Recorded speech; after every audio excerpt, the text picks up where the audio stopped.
हमारी जो मैडम है रुचि सिंह जी, इन्होंने किया, तो मैं इनका बहुत बहुत आभारी हूँ कि इन्होंने फिक्शन के माध्यम से ही सही, लेकिन जो एक चैलेंज होता है फॉरेस्ट सर्विस में, उस चैलेंज को इन्होंने बखूबी अच्छे से उकेरा है। इन्होंने हर उस चीज़ को टच किया जो एक जंगल को रक्षा करने के संबंध में एक ऑफिसर की ज़िंदगी में आती है। वो टाइगर की साइटिंग हो, लेपर्ड की ट्रैंकुलाइजिंग हो, एलिफेंट का रेस्क्यूइंग हो, रेड सैंडल्स के स्मगलर के साथ द्वंद्व हो, फिर और जो हमारी जो वाइल्ड लाइफ की बहुत सारी प्रॉब्लम्स हैं वो हो, और ये जो सबसे बड़ी चीज़ है आज जो हम ये देखते हैं कि हमारी क्लाइमेट चेंज, लोग बोलते हैं कि क्लाइमेट चेंज हो रहा है, लेकिन मैं ये मानता हूँ कि क्लाइमेट चेंज हो गया। क्लाइमेट चेंज क्या है? बेसिकली आप ये देखेंगे कि जो हमारी एक ट्रेडिशनल सीजन थी, वो सीजन में क्या बदलाव आया है? वो सीजन में ये बदलाव आया कि हमारी हर एक सीज़न एक्सट्रीम हो गई। गर्मी एक्सट्रीम, बरसात एक्सट्रीम, विंटर एक्सट्रीम। बरसात में भी आप एक पैटर्न देख रहे हो कि थोड़ी देर के लिए आएगी, लेकिन भरपूर आएगी बरसात, उसके बाद लल आ जाएगा, है ना। ये एक फ्लड लाती है, ना कि इरिगेशन करती है आपके खेतों में, है ना। इसका मेन कारण है क्लाइमेट चेंज। क्लाइमेट चेंज क्यों होता है? तो टेम्परेचर राइज से। टेम्परेचर राइज हमारी जो डेवलपमेंट का सो कॉल्ड मॉडल है, उस मॉडल के थ्रू ही ये टेम्परेचर राइज का जो स्टिग्मा है, जो चीज़ है हमारे ऊपर रखा गया।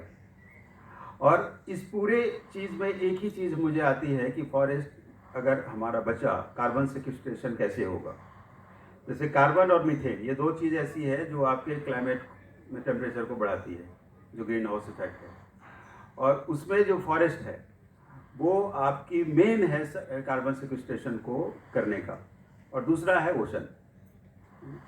ओशन में भी जो हमारी कोस्ट लाइन है, उसको अगर हमने सही ढंग से मैनेज नहीं किया तो अल्टीमेटली हमारी जो कार्बन सिक्वेस्ट्रेशन है वो कम हो जाएगी और टेम्परेचर और बढ़ेगा।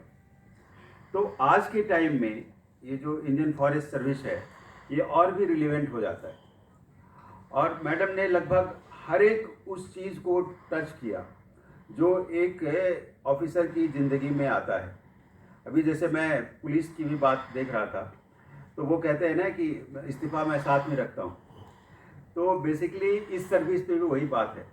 आप अगर फॉरेस्ट को प्रोटेक्ट करने में रहेंगे, वाइल्ड लाइफ को प्रोटेक्ट करने में रहेंगे, तो आप अपना इस्तीफ़ा साथ रखो। जैसे मैं JNK कैडर का हूँ, मेरा ये अनुभव है कि मैं 15 साल में 13 बार मेरी ट्रांसफर हुई, लेकिन मैंने लगभग 10,000 हेक्टेयर लैंड को बचाया। तो आज बेसिकली मैं बहुत ज़्यादा मैडम को धन्यवाद देना चाहता हूँ कि उन सारे चैलेंजेस को मैडम ने बड़ी बखूबी, भले ही एक फिक्शन के माध्यम से हो, लेकिन बखूबी उन्होंने इस किताब में रखा है। और किस तरह से हमारी पुलिस के साथ समागम होना चाहिए, हमारी जो ट्रेनिंग होती है लाल बहादुर शास्त्री एकेडमी में, उसमें जो एक पूरे सारे सर्विस के लोग मिलते हैं, उस सर्विस का किस तरह से हम फील्ड में कोऑर्डिनेशन कर सकते हैं, किस तरह से अपनी दोस्ती के बल पे चीज़ों को अंजाम देते हैं। हर एक चीज़ को इन्होंने बड़े अच्छे ढंग से इस किताब में उद्धृत किया है। और मैं ये चाहता हूँ कि इनफैक्ट ये किताब लगभग हर एक लोगों के साथ पास जानी चाहिए और ये देखें कि हमारी क्लाइमेट चेंज में जो एक चीज़ सबसे ज़्यादा रिस्पॉन्सिबल है, जंगल, वो किस तरह से हर तरफ से अटैक के साथ लड़ रही है। जो अभी का मॉडल है, डेवलपमेंट है, वो भी एक तरह से समझिए कि आप फॉरेस्ट के अगेंस्ट ही है।